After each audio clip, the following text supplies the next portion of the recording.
Welcome to Picking Teams, a podcast that dives into the playbooks of seasoned coaches. I'm your host, Amy Bryant, a 23-year veteran college coach, and my guests hail from the professional, college, and youth ranks.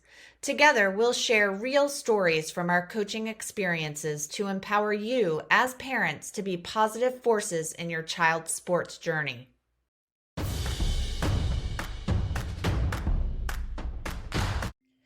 Our guest today is Kyle Gookins. Kyle is a former Division I head men's soccer coach who currently is the director of My College Soccer, a college soccer recruiting consulting agency. He has over 23 years of coaching experience at every level of youth and amateur soccer and has also been a U.S. soccer scout for the USSF Youth national teams. Yeah, so tell me about this latest conversation that you had. So I was at an MLS Academy meeting with U15. So you have 8th graders and 9th graders in a room, and every single one of them have aspirations of playing pro because they're in an MLS Academy. They think, they see the first team, they see the direct pathway. Like there is a direct pathway to be a pro. And I start talking college soccer and I can see some of them just kind of like staring off into space. And I was like, so I have to kind of put some data out there. I was like, look, guys, like the reality of you all making it pro is very, very, very, very, very slim. I said, I hope you all do. I would love it. Like, I'm here to help you. I want all of you to achieve your dreams, but like, there's different routes. And so then I pop up the academic piece and I'm like, if you think your talent alone is going to get you, like, if you think, all right, yeah, maybe I don't get a pro, but I'll play college. I'm going to be a really good player. Someone's just going to notice me and I'm going to get recruited. I was like, that could work. That's a few people's recruiting stories, but the majority it's not. And think of how many other kids there are like you. And so if you slack off on like this academic piece and you just kind of like, especially when you're online, they're all doing online school. And some of them are not even, they're with host families. So you're asking 14-year-olds to 13 and 14-year-olds to be reliable and accountable to themselves, and we've all been 13 and 14. And I was like, look, if you not to be like the bearer of bad news, but if you don't focus as a freshman in high school, like it could come back to bite you at some colleges. Like the best, a UCLA could come after you and they'll say, I'm sorry, but your freshman grades we can't get you in. Yep. No matter how good you kick a ball, it doesn't matter. It doesn't matter how fast you run. It doesn't matter. So I was like, it's the whole piece. This recruiting piece, especially in the pathway of playing college, it's not just how well you perform as an athlete. It's how well you do academically. It's also what you are as a person. Yep. And I think you have to understand, they'll look at you, soccer wise first, but then they just kind of looked at me and then they asked about social media. Well, do coaches look at social media? I was like 100%. Like how else will they find out about a player? They're going to talk to your coaches and then they're going to do as much research as they can. And if you put a lot out there in social media, that's a lot for them to go through. Yeah. So it's like, I could see their eyes like huge, these 8th and 9th graders, it's like, I'm not trying to scare you. I'm just telling you that how hard you work on the soccer field is how hard you should also work in the classroom. Like it should just be the same. So it was definitely eye-opening for them. And they were just kind of like, what do we, should we even start this process? Like, what do we do? And I was like, you guys are in such a information age that you can just do research on any school you want at any time. Right. Like that's amazing.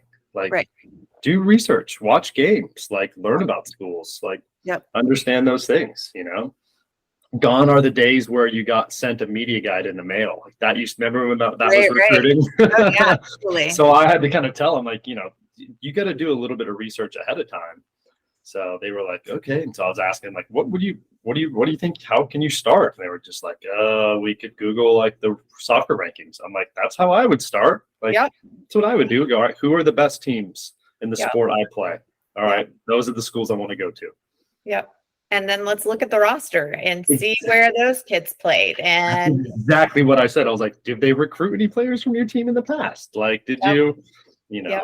and it was like, do they recruit Americans? Like, is it Right. highly foreign, especially in certain sports? It can be very foreign dominated. So they just kind of were like, okay, yeah, like they were like, it was an interesting conversation with, ninth graders that were like, I was like, I know you're early in the process, but it's never too early to just start to research on your own. Yep. I was telling them, I was like, I like to coin the phrase like active discovery, because like if you just think talent alone is going to get you there, that's passive discovery. That's just like, my soccer is going to speak for itself, or my volleyball or this, it's just going to take care of it. And that can happen, but it's very passive. Yep. It's very like, where I say like, take an active role, do some research, figure out. Yep. So, yeah. I mean, yeah, I always tell the kids that they have to be their own best advocate in the process as well. If they're just sitting back and hoping that a coach is going to find them, then it doesn't matter how strong they are. It doesn't matter how good they are. They're really leaving a lot to chance. There's also the fact of like, some coaches will, and not all, some coaches are very good recruiters, but some coaches will look at a team and go like, I'm not sure any of those kids would be interested in my school. Absolutely. And so like, they won't even take the chance. Coaches are used to hearing like, no, I'm not interested, or no, I'm not. Or, you talk to the coach, hey, would anyone be interested in a school from this area? Whereas like, you don't know. I always tell kids like, you showing interest is already like, okay, that's one less step I have to take as a coach. I know this player is interested. So I would say like, if you take the first step and show that you're interested, they're probably going to watch you. Yep. Like, all right, I don't have to convince this player to come to the school. They already want to come. Yep.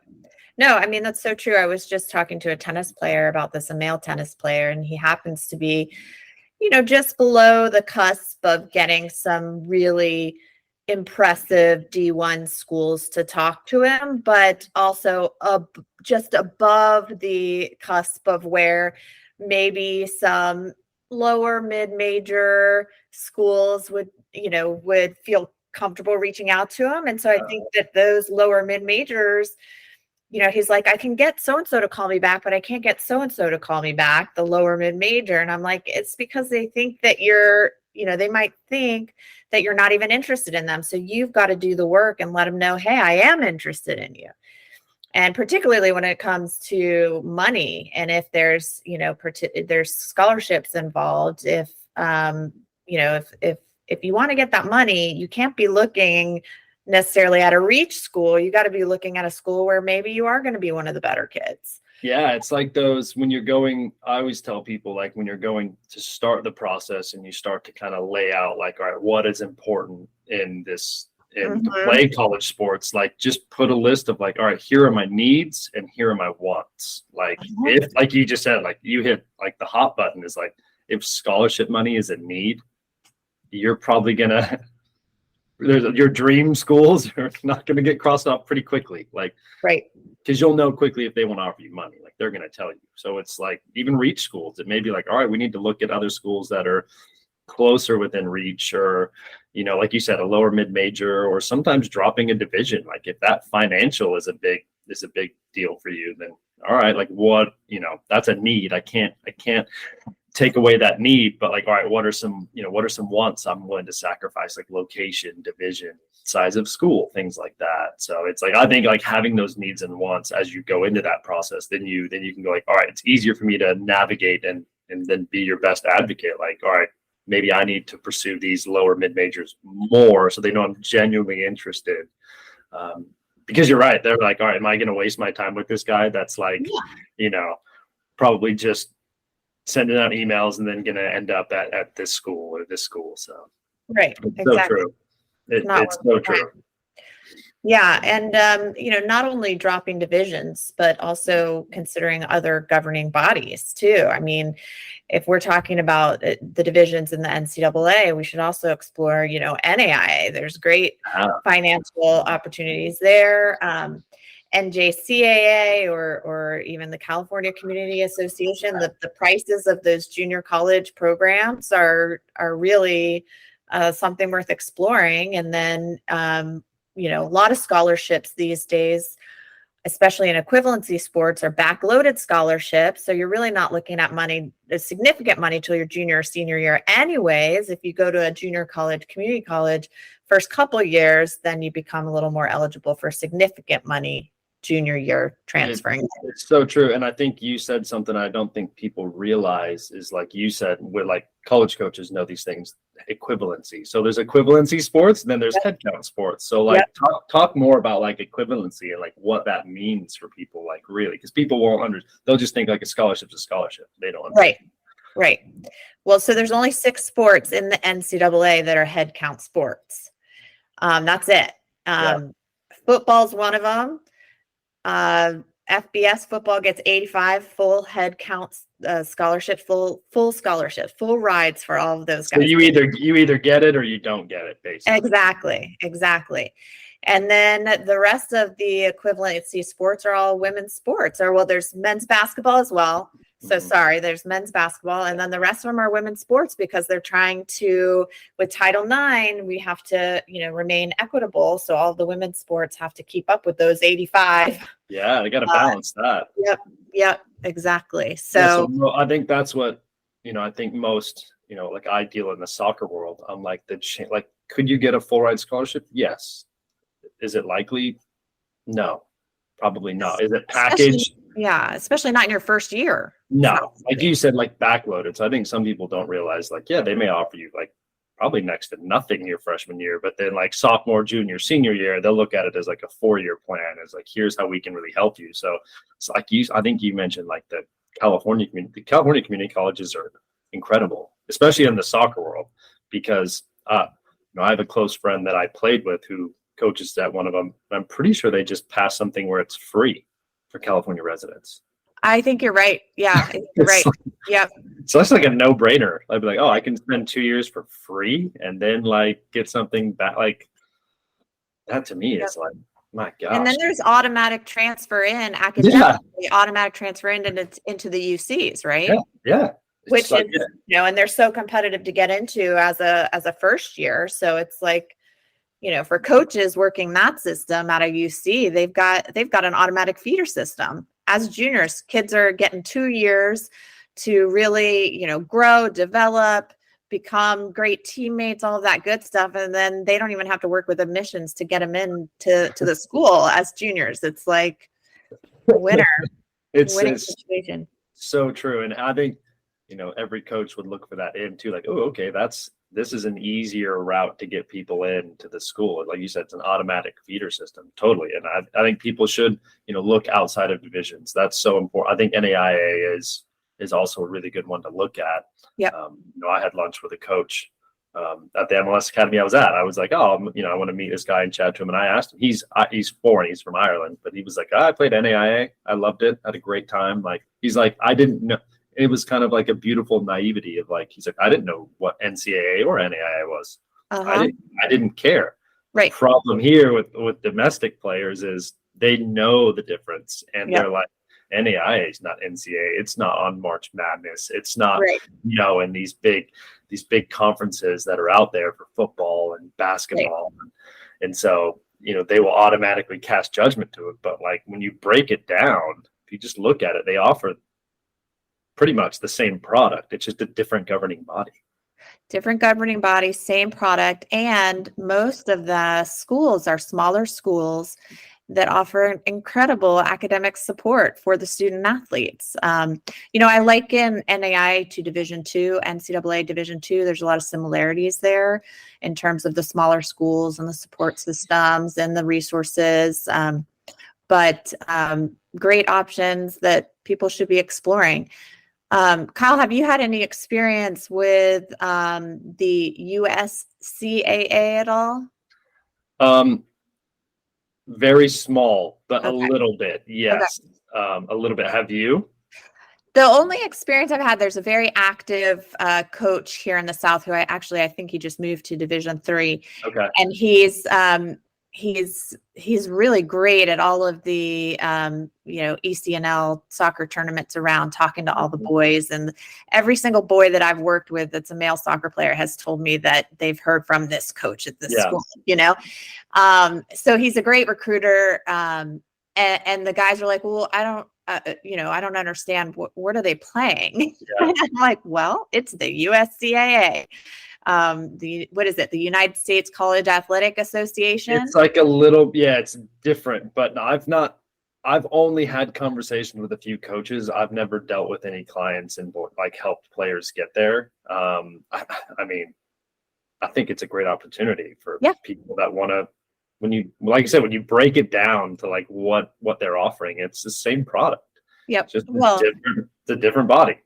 And when there's the opportunity to win, because Absolutely. they're competing against only schools in the USCAA, which isn't entirely true, but the national championship, they would be competing only against schools in the USCAA. Their regular season, they are competing against NCAA, NAI, NJCA, any school is going to compete against whoever they can get games against. Exactly. Whoever they schedule, right? That's right. Why I don't think people realize it just doesn't count towards like whatever that national championship they're going to. But like, I mean, I personally played Division II in California, and I got recruited by both divisions, Division I and Division II. Yep. And when I went through my needs and wants, my needs were like, I wanted to try to win something. Like you just mentioned, like you have the opportunity to win. I wanted to win.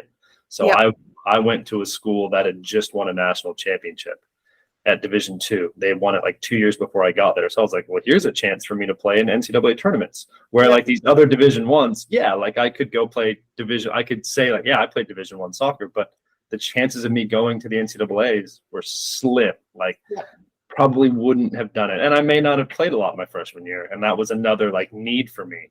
And so, and this is a funny story. I asked, it was between one Division I school and the Division II school I ended up playing. And I went on my visit to the Division I school, and I was chatting to the coach. It was his first year at the school. And I loved the guy. He was such a good guy, like recruited me early. And I was telling him, I was like, I'm being recruited by this other school. What are your thoughts on like Division I versus Division II? And he was like, in men's soccer, top 10 Division II would be in the top 20 Division I. Yeah. So I wouldn't worry about it. So I was like, you're basically selling me to this other school. He's like, I'm just being honest. Like, he's like, I'm just telling you the truth. Like, the top schools in any division would be the top schools in division. Like, that's just how it works. He's like, the difference is like outside of the top 100 in Division I is still really competitive. Like, they can still beat you, where like sometimes in Division II, at least in the men's soccer world, he's like, you can have some games that'll be blowouts. He's like, you just don't see as many blowouts in the Division I game. And I was like, oh, okay. And then I even said, like, I'm a little hesitant because this is your first year at this school. Like, are you going to be here in 4 years? He's still there in this job. He's still at the same job. Wow. So I was like so hesitant to be like, well, it's his first year. Like, is he going to be here? So every time I see him at an event, he's like, I'm still in the job. I was like, you are, man. Like he said, he hugs me every time. He's like, I can't believe I missed out on you. I was like, you were too honest. So like, you told me to the other school. So it's like, I always tell people, like, be open to divisions. Like, when you really break it down, like you can have sometimes more success on the field and in like postseason play at a Division II or Division III. And like, when you look at like long lasting like memories and experiences, to me, that was important as opposed to, what division or what the 4 letters on my sweatshirt said. Like that was important to me. Like I wanted to be part of those things. Well, and like where I coached for as long as I did, and I was there for a long time too, just like that coach. Couldn't leave, could never get away. Didn't ever want to be honest. Yeah. But all the players, not all of them, but we had our fair share of success and won a few national titles. And those players can walk away saying, I won a national title. It didn't matter that it was a Division III school. Absolutely. They won national titles, and that's what they're saying when they go on their job interviews, and that's what they're talking about. It was incredibly competitive what they did and how they managed that stress and the journey that they went through and the experiences that they had. They will always remember. And there is no hashtag Division III. I didn't play Division I in any of those conversations. It's just, it was an incredible experience. We had a postseason where a lot of those Division I schools, if they make it to the postseason, they're looking at, potentially their first game playing against one of the big dogs, quote unquote, and getting blown out of the water versus like, the competition, like you said, the top 10 division twos could play, against the top or against, any division one. It's the same thing. For me, coaching tennis, division three tennis, like the top 10 division threes can compete against just about any mid-major division one. So yeah, it's so true. And I don't think people realize that is like the life lessons you're getting and experiencing different things at different divisions. It doesn't stop because you went to a division 2 or division 3 or a community college. It doesn't just like go, well, you're at this other division, so these lessons and these experiences don't count and aren't going to help you later on in life. I'm like, they definitely, like, you right. just get different experiences. Like you Right. you have a chance to play in an NCAA tournament, or like you said, win a national. That's incredible.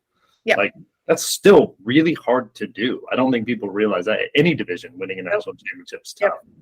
Yep. So like, I totally agree with you. And I think, and I tell some clients, like, they're like, I want to play Division I soccer. I'm like, if that's your goal, I understand. I will help you achieve that, but you're going to sacrifice everything else on your needs category. Like, academics are going out the window, location, size of school. It's like, all right, I'm willing to sacrifice everything just for that Division I thing. I think sometimes they have blinders about it when it's like, all right, really, you can have these amazing experiences and life lessons and like networks of friends and people. And I just don't think I'm sure like at your, I'm sure like at the school you were at, the professors would have known all of the girls on the tennis team and Yep. probably watched them play. And it's like, think of that experience. Right. Like, right. At a big school, you don't get that. We had the players on the team invite professors to be guest coaches. They sat on the sidelines.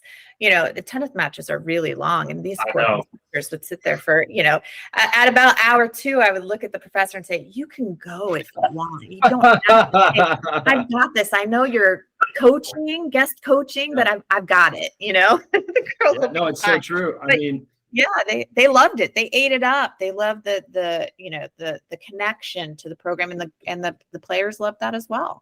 I mean, I went to a smaller D2, and my senior game, my senior seminar teacher sat next to my mom, and he didn't know it was my mom until like we got gifts, in our senior game, and I ran over and like gave it to her, and he's like, "Oh, you're Kyle's mom. Like, I have him in my, in my senior seminar class." Like, you just, like, to me, I was like, that was cool. Like, he invested in the team just as much as I did, and then I invested in his class. Like, it's such a good relationship to have. Right. And I that I think is important to learn, because then as you grow and you ask for references later on, when you're, like you said, you're applying for jobs, like, it's really, as an athlete, sometimes athletics define you too much. And it's like, well, all my references are just coaches or people I played with. It's like, well, now you have like an educator that can provide a reference of a different aspect of you as a person, not just how well you perform on a court or a field or in a pool.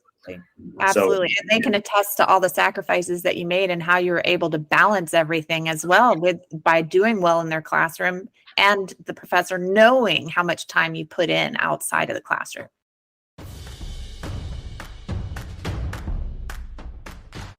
Thanks for tuning in for today's play. Join us next time to hear more insights from another outstanding coach. Until then, remember, as you navigate the ups and downs of your child's sports journey, you're not just picking teams, you're building character, fostering resilience, and creating lifelong memories.